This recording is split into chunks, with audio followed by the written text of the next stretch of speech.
So, good day everyone. For today, we are going to talk about the stocks and bonds. And let me first show you this word cloud. So, as you can see here in your screen, makikita natin yung different words, which is the stocks and bonds, stocks, bonds, yield, debt, diversity, investments, business, portfolio, investors, issues stock, and so on. So first, let us talk about what is stocks.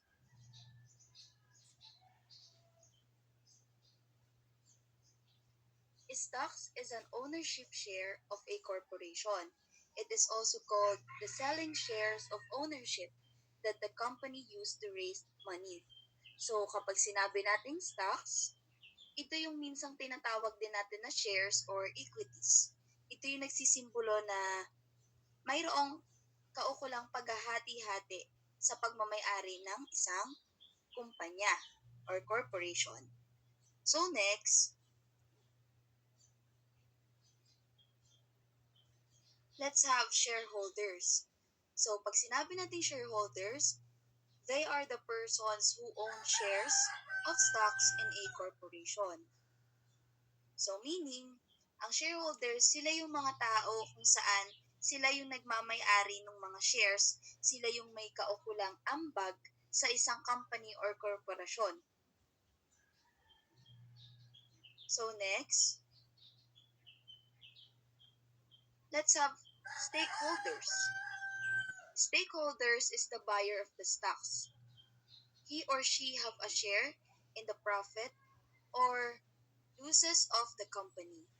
So, when we say stakeholders, sila yung mga taong outside na ng company. Sila na yung mga tao na bumibili ng mga stocks ng isang kumpanya. So, kung ikukumpara natin to sa isang market, sa market meron tayong tinatawag na consumer or yung buyer. At ito yung tinutukoy kapag sinasabi nating stakeholders. So, the next one, it is the stockholder certificates. Ano nga ba yung stockholder certificates? Pag sinabi natin ito, certificate ito that received by stockholders that indicates the number of shares of stock they own. Sa madaling salita, ito yung certificate kung saan ibinibigay sa mga stockholders na naglalaman ito ng katunayan na sila ay may share na ganitong percent or ganitong halaga sa isang company. So next, it was the dividend. So when we say dividend, it is the distribution of a company's profits to its shareholders. So pag sinabi nating dividend from its root word, divide. So ito na yung part kung saan dinidivide na natin yung total profit ng isang company. Yung kanilang kinita sa loob, halimbawa for example ng isang taon, kumita ang isang company ng 100,000 lang, halimbawa, for example. I-divide natin to sa mga stockholders or shareholders kung saan halimbawa ang shareholders natin is 10 na tao. So, yung 100,000 na yun is i-divide natin dun sa 10 na shareholders. But, always take note that it is usually given per share of stocks. So, nakadepende po ito kung magkano yung na-share ng isang shareholder.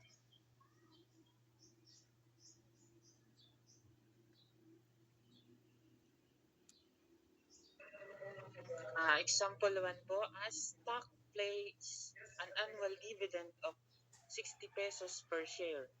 Calculate the dividend paid to Eva who has 120 shares of the company's stock. Ang explanation po dito is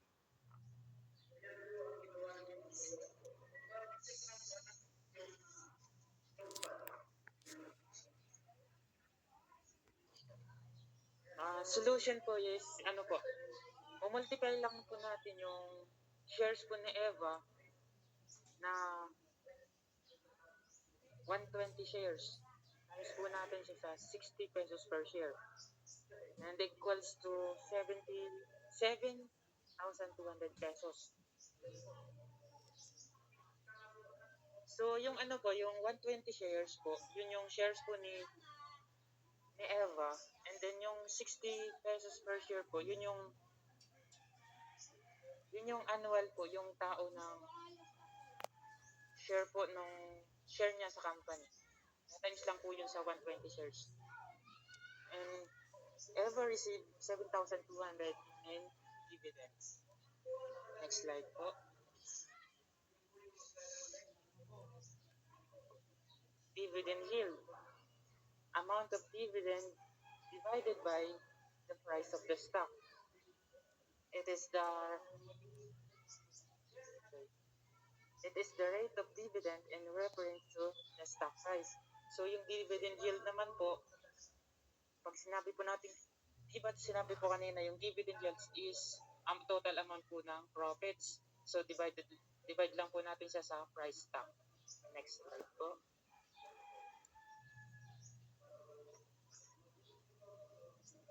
So we have a formula, I equals P times R times T. So P stands for stock price, I stands for amount of dividend yield, R is dividend yield, and T stands for time. Okay. So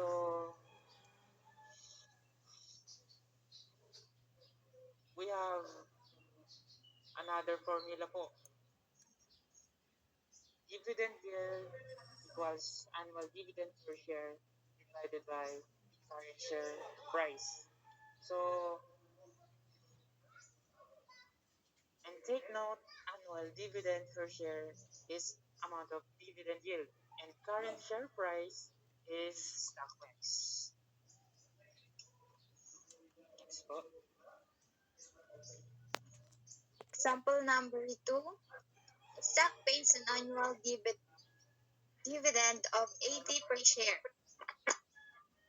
If the stock is trading at 1,500, what is the dividend yield?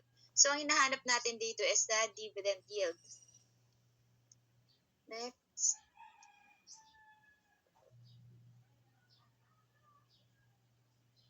We will use the simplest interest formula for P, stock price is equal to 1,500.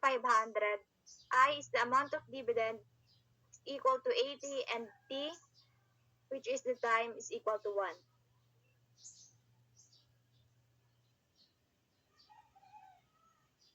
So, ito yung formula natin.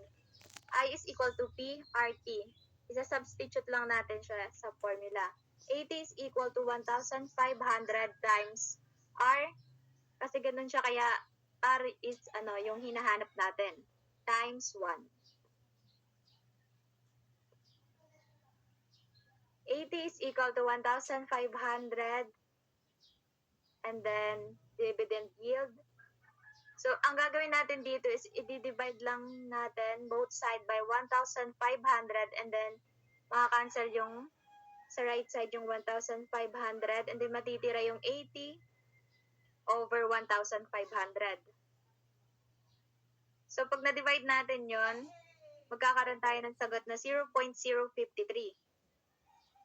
is equal to the dividend yield. Pag kinonvert natin siya into percent, magiging 5.3%.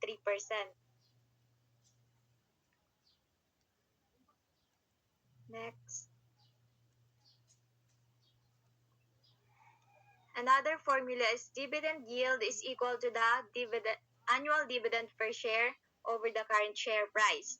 So, yung dividend yield natin para makuha is equal to 80, which is the annual dividend per share, over 1,500, which is the current share price, is equal to 0.053. And then, round up natin siya to the nearest 1,000. And then, convert ulit into percent. So, magiging yung dividend yield natin is equal to 5.3%.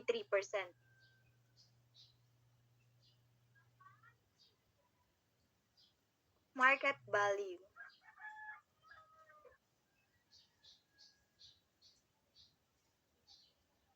It is the price for which the stockholders is willing to sell a share of stock and a buyer is willing to purchase it.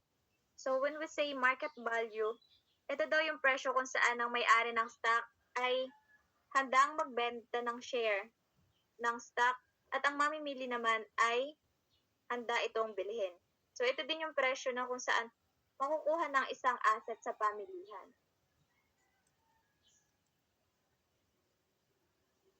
Stock trading.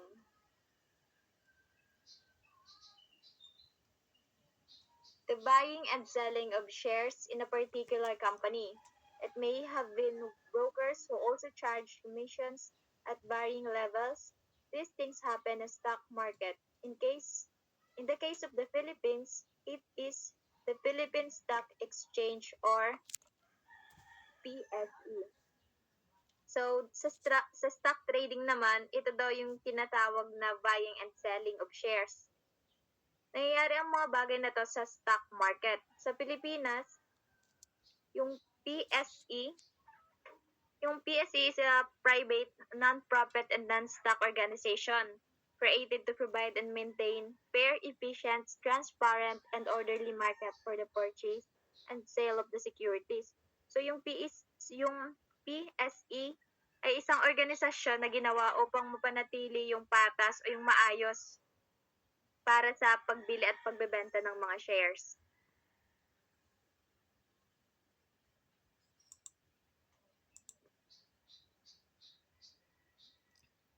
Example 3. You own 50 shares of stocks in a company A. You purchased the shares at a price of 1,200 pesos per share and sold them at 1,400 pesos per share. If your broker charges 3.5% of the total sale price, what is your profit or loss on the sale of stock? What is the commission of the broker?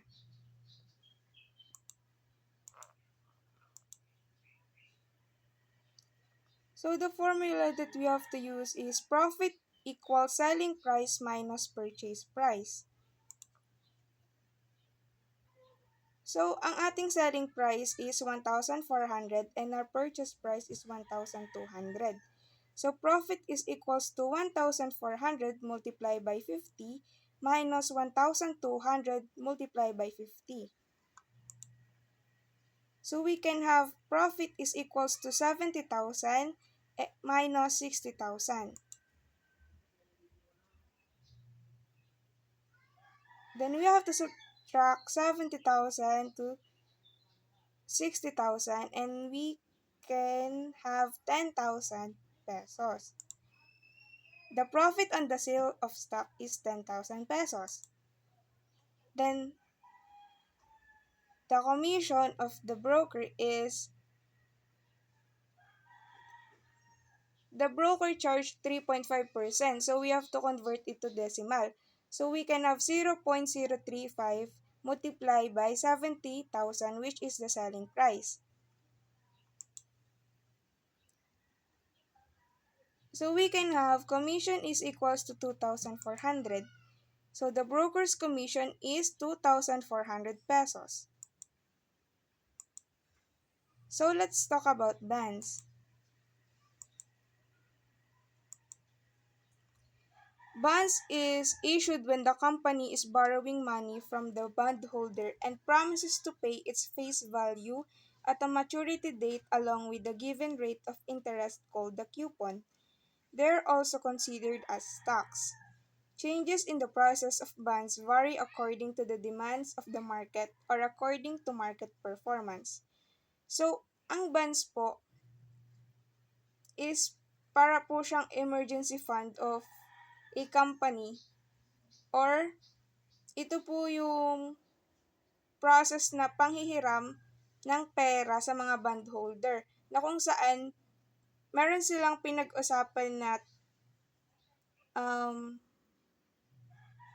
date kung kailan po babayadan yung hiniram na pera. Tapos, yun nga po, sinasabi din siya na minsan, siya ay considered na stocks. Then, yung price po nung bonds na hihiramin ng company, nagbabago po siya according sa demand sa market. So what is par value or face value? So par value or face value, it is the original amount of money borrowed by a particular company. Most companies issue a face value of 1,000 pesos. So yung par value or face value daw po, it is the original amount of money. Kumbaga, alimbawa, nanghiram ako ng um, 20,000 pesos. Yun po yung pinaka-face value ng hiniram ko. Tapos, karamihan daw po ng company, ang pinakamababa po na hinihiram nila is 1,000 pesos. Example number 4. A bond with a face value of 1,000 pesos has a 4% coupon and a 15-year maturity date.